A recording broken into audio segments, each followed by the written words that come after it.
On va revenir sur un mot, quand on dit, c'est la fameuse théorie du complot, là. Il faut arrêter, quoi, avec ce mot, quoi, faudrait le bannir. Hein, c'est un complotiste. Jean-Marie, oui. Vous avez une rage incroyable. Ouais. Je suis enragé, on nous prend pour des cons.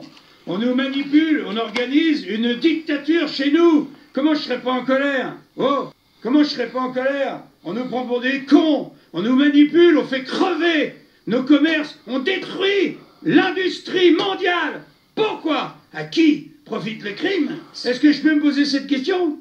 Tout le monde se la pose cette question, tout le monde peut se la poser en tout cas. Mais vous qui avez eu Emmanuel Macron au téléphone, oui. Pourquoi aujourd'hui vous l'appelez pas? Et cette rage-là, pourquoi vous ne lui envoyez pas ça? Je lui continue, je lui envoie des messages alors, avec la même rage, hein.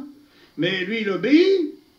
Qu'est-ce que ça fait avancer dans le débat en fait? Est-ce que ça fait que avancer ceux qui ont des débat? couilles les sortent. Et ceux qui n'en ont pas, qu'ils sachent que ce sont des lâches, des pauvres connards qui se planquent en attendant que la tempête arrête de souffler. Ou alors ils acceptent l'asservissement de la planète. Salut les amis, Eric Perrault. Nous sommes le 30 novembre, il est 18h11 en Bulgarie. Il n'est pas fabuleux notre Jean-Marie Bigard? Voilà ce que j'aime, voilà le discours qu'il faut tenir. Et comme il le dit, il faut sortir ses couilles. Il faut passer du discours à l'action à un moment. Alors vous avez vu très belle manif à travers toute la France. Mais est-ce que vous avez vu aussi le fait qu'on nous montre de plus en plus d'exactions policières? Vous croyez au hasard, vous? Vous avez remarqué certainement que depuis l'arrivée de Monseigneur Macron, tout a été fait pour mettre le peuple de France sous pression. Ça a commencé avec les Gilets jaunes. Ça avait même commencé avec les aides.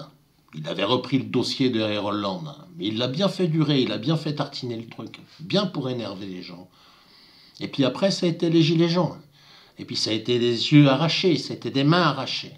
Ça a été une quantité invraisemblable de blessés. Et puis hop, terminé, hop, Covid. Et là, là, on nous enferme. On nous empêche de circuler comme on veut. Et tout ça, c'est de la pression. Et on ferme les restaurants, on ferme les magasins.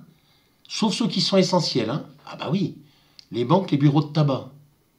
Ah, un petit peu la nourriture aussi, mais pas les petits commerçants, hein. On va laisser les gros bien se gaver et on va encore fermer les petits. Hein? Et encore, j'ai même oublié l'assassinat de nos anciens dans les EHPAD. Je les ai oubliés aussi. Il ne faut pas les oublier, nos anciens. Et qu'est-ce que vous faites, en grande majorité? Ah oui, mais on ne peut rien faire. Ah oui, non, ils sont trop forts, on ne peut rien faire. Et comme le dit Jean-Marie, ceux qui raisonnent comme ça, soit vous êtes des lâches, soit vous vous trouvez très bien dans cette société. Eh bien écoutez, j'aimerais savoir quand même, avoir votre avis à vous. Il faudrait presque faire un sondage. Parce que là, un sondage, c'est quelque chose qui va être anonyme. Hein. On fera ça derrière un masque, par exemple, vous voyez, ou avec un pseudo, c'est pas un problème.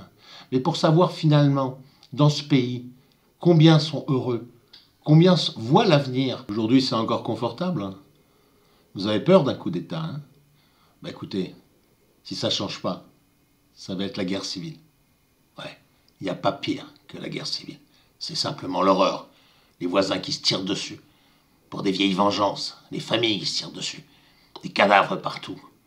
La famine, la misère. C'est ça que vous voulez? Parce que c'est à ça qu'on va arriver. Et puis ça fera plaisir aux grands, figurez-vous. Parce que c'est moins de retraites qu'il faudra payer.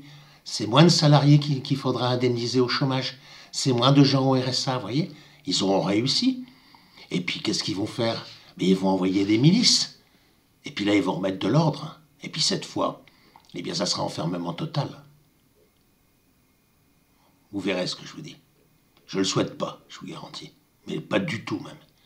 Et c'est ça qu'ils cherchent. La guerre civile, ne l'oubliez jamais.